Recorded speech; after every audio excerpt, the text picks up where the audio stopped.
Okay, so today we're going to be talking about change management. So Woodrow Wilson said that if you want to make enemies, try to change something. There are a lot of people who prefer to avoid change, like their routines, like the way that they are doing things. And part of the reason that people prefer to avoid change is because wanting to change forces you to think about how you might be doing something wrong or less than optimally. And so that kind of reflection can be difficult and painful at times, people often disagree. So let's watch a video quickly about the challenge of change.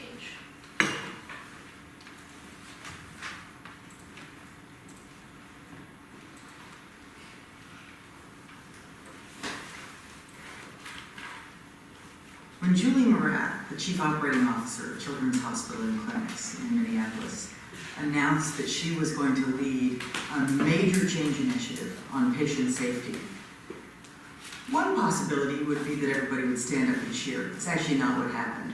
Most people in the hospital said, we don't have a problem with safety.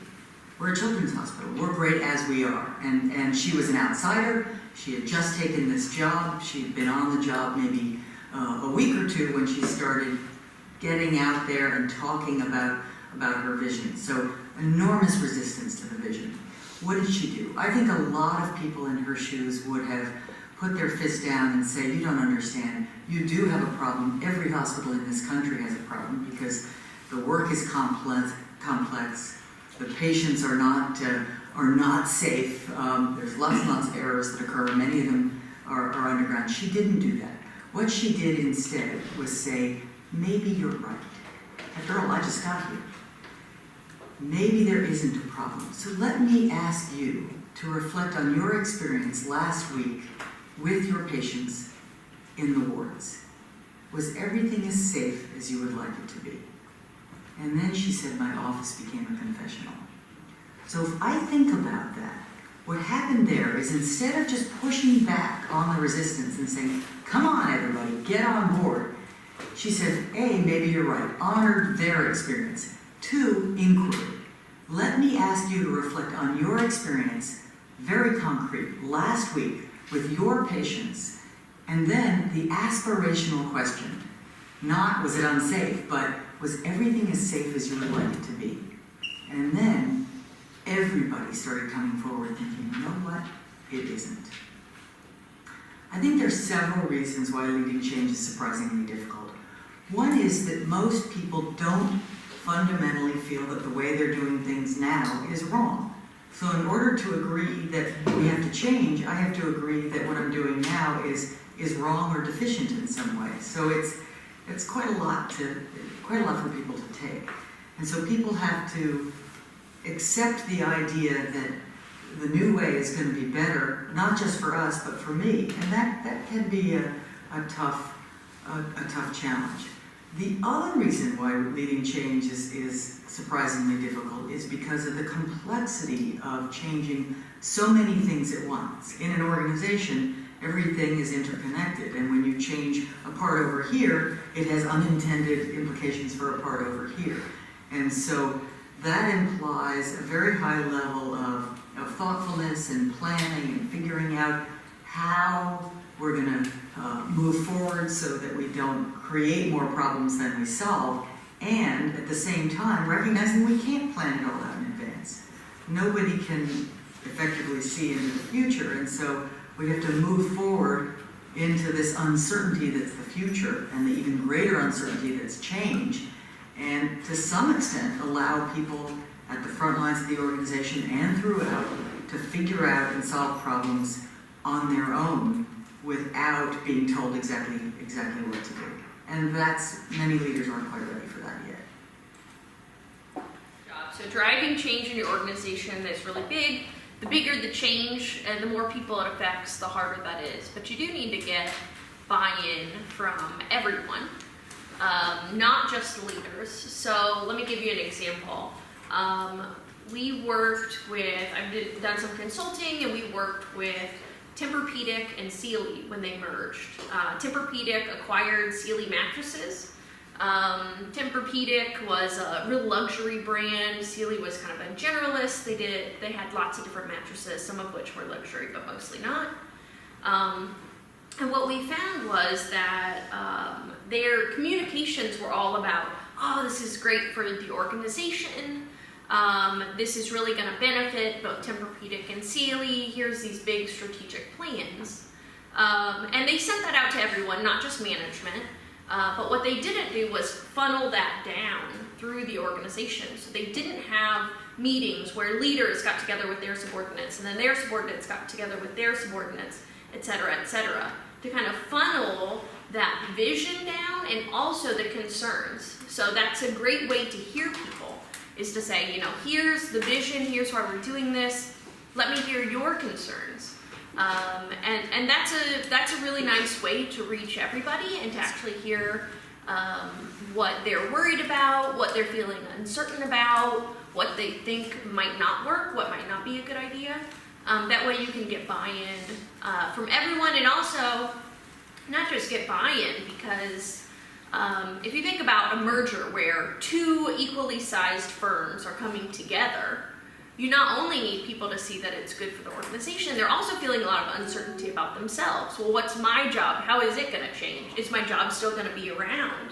And even if you hear kind of those messages from on high, oh, we don't need to lay off people, we are actually planning on growing, that's what we think this merger is going to help us accomplish. We do very different things, there's not a lot of overlap, your jobs are safe.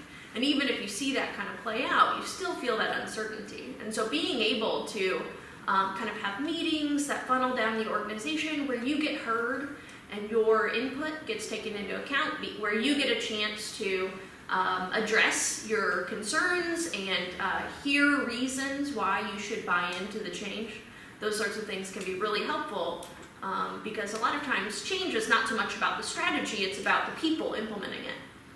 If people don't actually get on board with it, if they resist the change, if they don't actually implement the change, then the change is going to be a failure, no matter how great the idea was, the strategy behind the change, be it something as big as a merger or something small like changing a technology in your organization.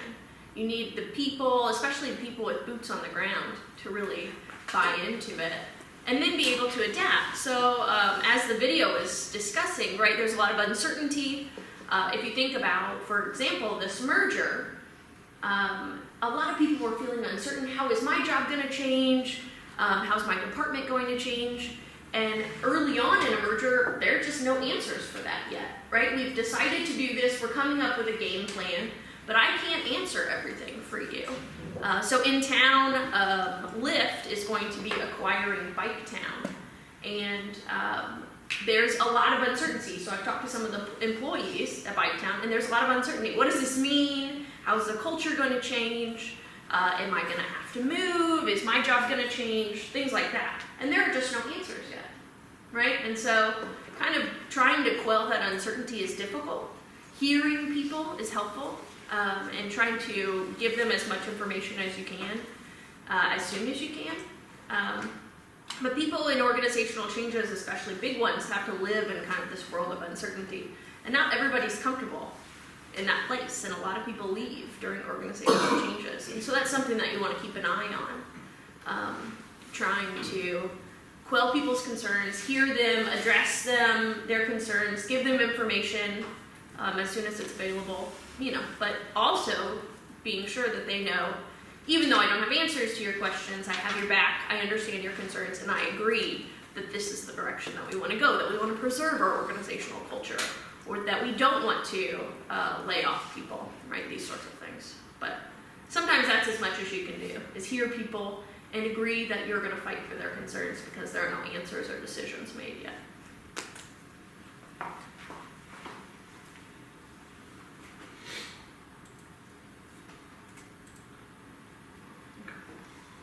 So there are two broad types of organizational change, and we actually saw this in our first simulation, so the power and influence change management simulation. Some of you were assigned to one of each. So reactive change is something happens in the environment, and you react to it, right? You close a performance gap.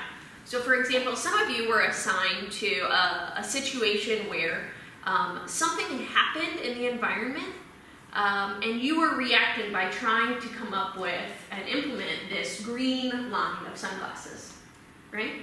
And others were working in an area of proactive change. So it wasn't driven by stakeholders like the reactive change, where stakeholders came in and said, you know, we have to have this, and your organization was in sudden crisis. Everybody realized how important this change was, and you had to react to the environment to create this green line of sunglasses. Proactive change is where you see an opportunity, right? And then try to implement a change, right? And so that's a more difficult change to implement.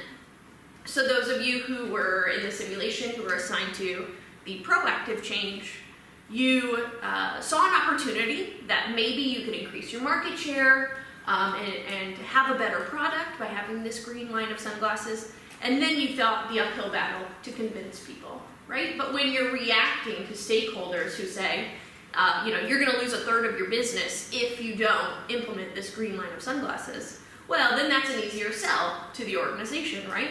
And there's also more people who are aware of it, more people quickly buy in because they see the implications if you don't react and drive this change. And it's easier to get people informed and get buy-in.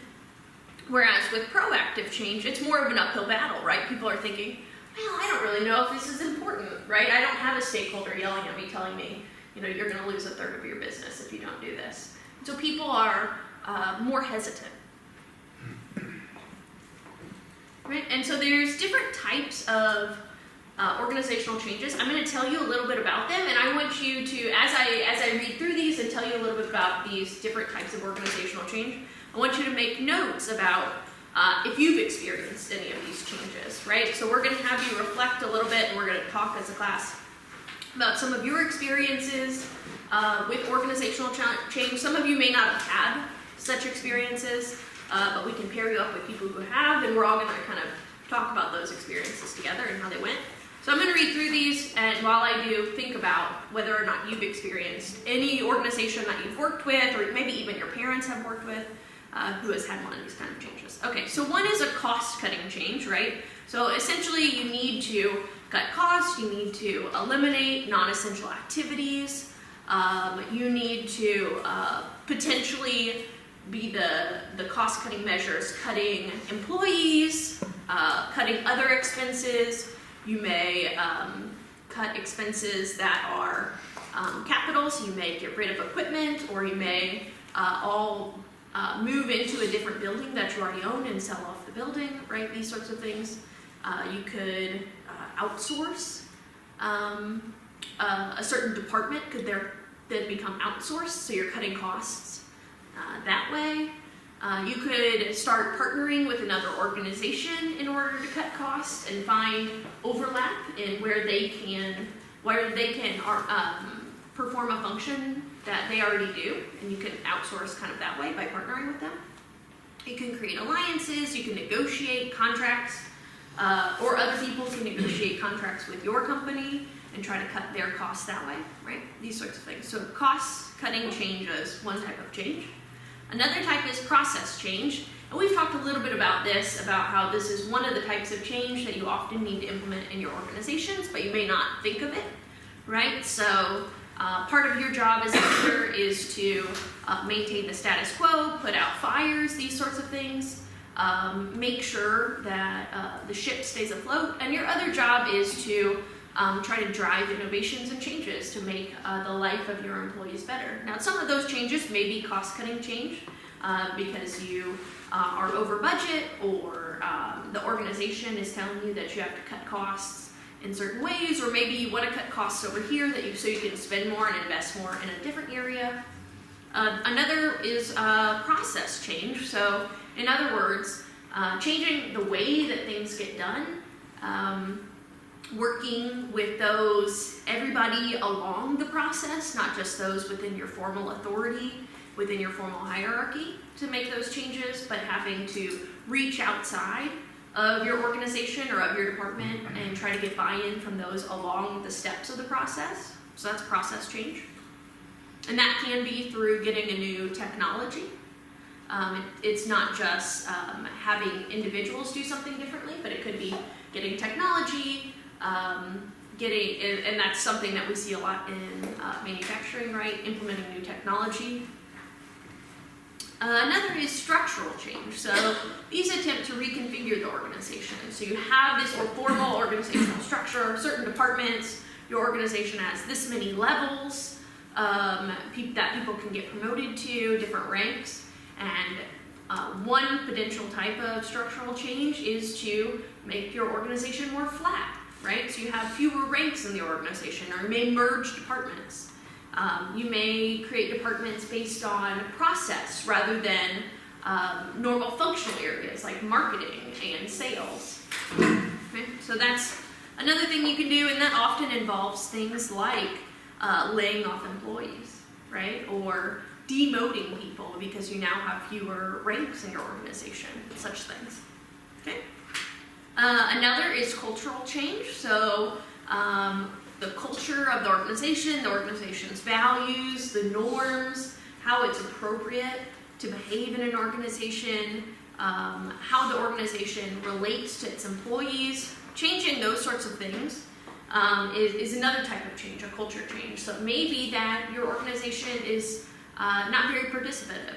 So employees don't participate in making decisions, they don't have a lot of voice in not only what the goals are, but how we achieve those goals, and that may be something that you want to change. You want to bring employees in and give them more authority and decision-making power, right? So these sorts of cultural changes are another type of change. And finally, you may change the strategic purpose of your organization. This is really difficult, right? So an organization is founded with a certain purpose and a certain vision of what they're trying to accomplish, and changing the strategic purpose reimagines that. So you reinvent the organization. You're now striving towards different goals in the broadest of levels. You have a different vision and mission and values of the organization, and so strategic change is the last kind of change. So I want you to think about the types of changes that you've experienced. And in particular, I want you to think about them in terms of the phases of organizational change. And I want you to reflect on that for a few minutes. But first, let me go through the phases of organizational change. So you've experienced these different types of change in your life as an employee, or you've seen it as an outsider. And there are three real ways in which change plays out, especially a large-scale organizational change. So first, you have to mobilize people, right? You have to make a case for why this is really important change. Why should we do this change, right? And then you have to build the capacity within the organization to be able to handle that change. So in a reactive change, where you have a stakeholder or some kind of external force saying, hey, you better do this or else your company is really in trouble, then making the case for the change initiative is pretty easy, right? Whereas if you're seeing a proactive change or seeing an opportunity that you and your organization can react to by making a change, that case may be more difficult. Other people may not see the opportunity that you do. It may be more difficult to gain buy-in. And then you may have to build the organizational capacity by doing things like establishing a sense of urgency, forming a powerful guiding coalition, creating a vision, communicating that vision, and then empowering others to act on that vision by changing structures and the processes in the organization.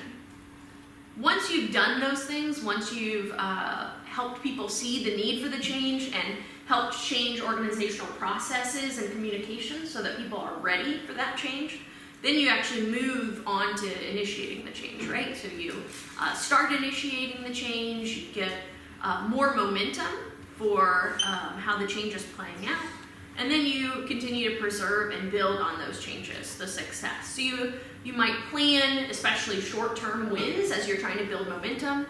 So we have these smaller process goals for the change. I want to be able to track and gain feedback on how we're doing. I really celebrate them in the organization, how the change is going. We're reaching these milestones. You may also point out people who are really implementing the change and who are stars in terms of supporting the change, acting upon the change, those sorts of things.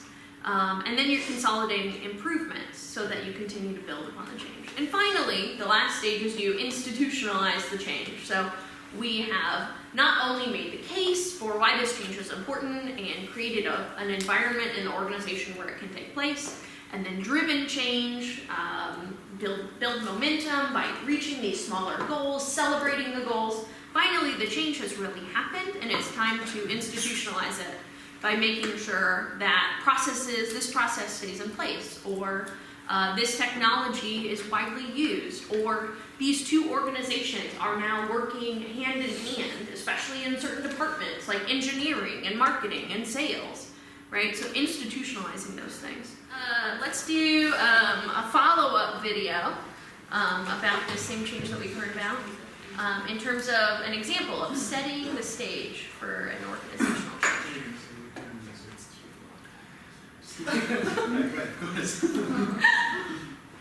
Lee Morath was the Chief Operating Officer of Children's Hospital and Clinics in Minneapolis-St. Paul. And she led a very ambitious patient safety change initiative. Her aspiration was to make the hospital 100% safe for patients. And so she had a very comprehensive and thoughtful program lined up, which I think is one of the best examples I've seen of comprehensive organizational change. A few of the elements of this program that were absolutely magnificent were very clear vision, a very compelling vision. Clearly, no one can disagree with the idea that every child in the hospital should be safe, should not be vulnerable to the treatment that the hospital provides. The second aspect of her change initiative that was very powerful was she really understood the necessity of making the climate, the culture of the organization extremely safe for employees, for nurses, for doctors, for everyone to speak up about what wasn't working.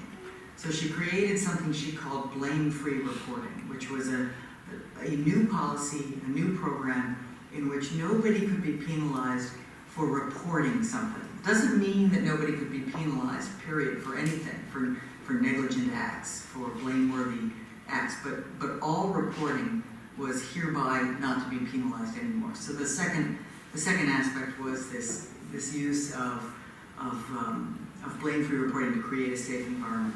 And the third thing she did was invite and to inspire team learning throughout the hospital for people to work on small problems of process failures, safety problems throughout the company. So this set of three aspects, create urgency, make it safe to speak up, and inspire people on the front lines to find the problems and make it better, became a kind of framework for leading change in a very complex setting. Okay.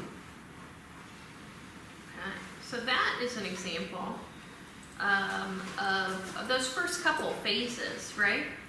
Especially this first stage, the mobilization stage, right? Coming up with a compelling vision, and then creating a change in processes or systems that allows the people to be ready for the change, right? So not only did the CEO that she was talking about come up with a compelling vision, but she also created this process of blame-free reporting, right? And that's a way that you can go about creating and setting the organizational stage in preparation for a change, right? Okay, so that's just an example. And we've seen some other examples of ways that we can go about trying to either sell a change or implement a change. And so these are just a couple examples that you got to employ in your first simulation, the Power and Influence Change Management Simulation.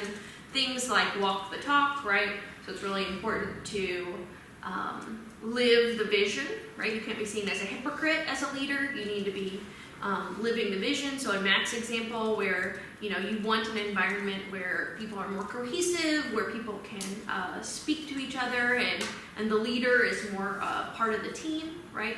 His leader really lived that vision and took steps to make that happen, to make it clear that he was, walking the talk, so to speak.